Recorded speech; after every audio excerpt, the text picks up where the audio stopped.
दोस्तों आज मैं आपको एक ऐसे इंसान की कहानी सुनाने जा रहा हूं जो किनारे से बहुत दूर समंदर की खतरनाक लहरों का मुकाबला करते हुए बिल्कुल अकेला बगैर किसी मदद के 400 से भी ज्यादा दिन ना सिर्फ समंदर में जिंदा रहा बल्कि घर वापस भी पहुंचा।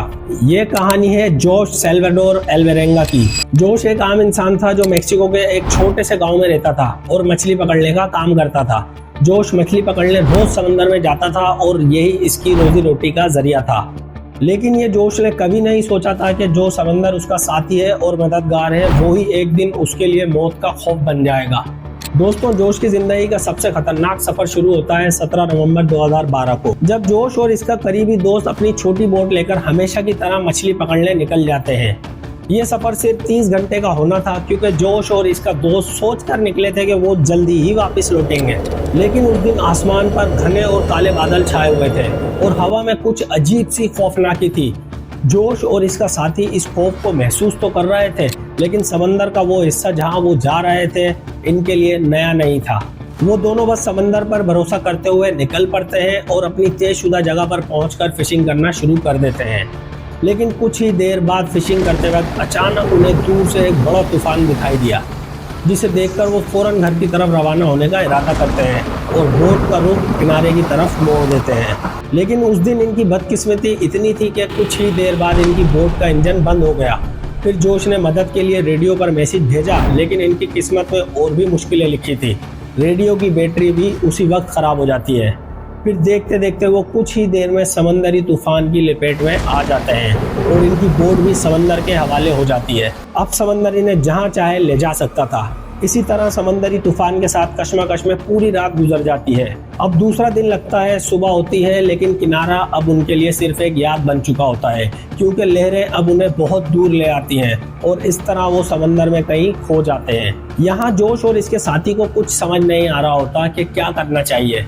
इस तरह देखते देखते दिन हफ्तों में तब्दील हो जाते हैं और हफ्ते महीनों में, और साथ साथ इनका इतना टाइम में खाना और पानी भी खत्म हो जाता है। भूख और प्यास अब जोश और इसके साथी को अंदर से तोड़ रही होती है। तो अचानक एक दिन इनकी बोट पर एक परिंदा आ बैठता है, जिसे देखकर जोश के जहन में आता है कि क्यों ना इस परिंदे को ही अपनी खुराक बना ली जाए। फिर किसी तरह जोश और इसका दोस्त मिलकर इस परिंदे को पकड़ लेते हैं और इसे अपनी खुराक बना लेते हैं। इस तरह इनका कुछ टाइम के लिए पेट भर जाता है। अब समंदर में पानी तो मुयस्सर होता नहीं है, समंदर का पानी खारा होता है और इसे पिया नहीं जाता, इसलिए वो अपनी प्यास बुझाने के लिए कभी कभी होने वाली बारिश पर डिपेंड करते हैं। वो उसे किसी बर्तन में, बोतल वगैरह में भर लेते हैं और उसी से अपना गुजारा करते हैं।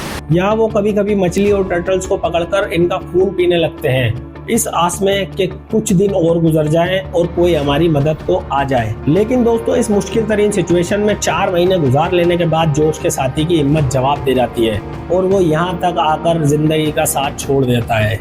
इस तरह अब जोश सिर्फ बिल्कुल अकेला रह जाता है और उसके पास सिर्फ यही उम्मीद बचती है कि कहीं कोई शिप या बोट नजर आ जाए और उनसे मदद मांग ली जाए। लेकिन महीने बीत रहे थे और जोश को सिर्फ समंदर की तन्हाई मिल रही थी। दिन भर जोश बस सिर्फ यही सोचता रहता था, कभी अपनी किस्मत पे और कभी अपने घर वालों के बारे में। लेकिन अभी भी वो जिंदा रहने की उम्मीद के साथ जी रहा था। फिर अचानक एक दिन आया जब जोश को दूर एक कार्गो शिप दिखाई दी, तो वो फौरन अपने हाथ हिलाने लगा, जोर जोर से चिल्लाने लगा कि ताकि किसी तरह अपने होने का इस शिप को एहसास दिला सके। लेकिन बदकिस्मती से वो शिप उसे देखे बिना ही वहां से गुजर जाती है, तो उसका दिल एक बार फिर से टूट जाता है। लेकिन यहाँ जोश ने अपने दिल को संभाला और सोचा कि अब चाहे जो भी हो जाए मैं हार नहीं मानूंगा। अब वक्त गुजरता रहा और जोश के 11 महीने इसी समंदर में तन्हाई और भूख के साए में गुजर गए।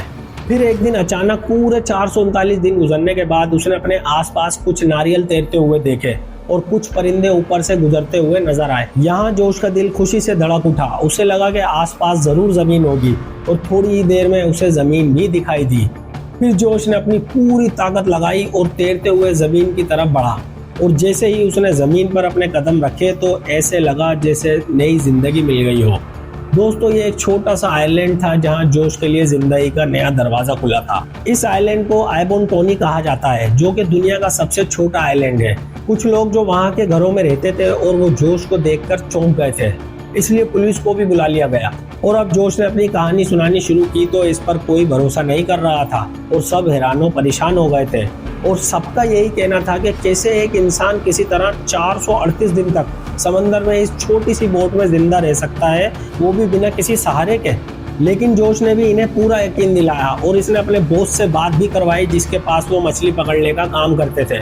और जोश के बॉस ने भी इस बात की तस्दीक की कि ये वही जोश है जो 1 साल पहले खो गया था। लेकिन दोस्तों कहानी यहाँ खत्म नहीं होती। जब जोश वापस अपने घर पहुंचा तो इसके दोस्त के घर वालों ने जोश पर इल्जाम लगा दिया कि इसने अपने दोस्त को मार दिया होगा। इस वजह से इसे जेल भी जाना पड़ा और ये जोश पर एक और आजमाइश थी।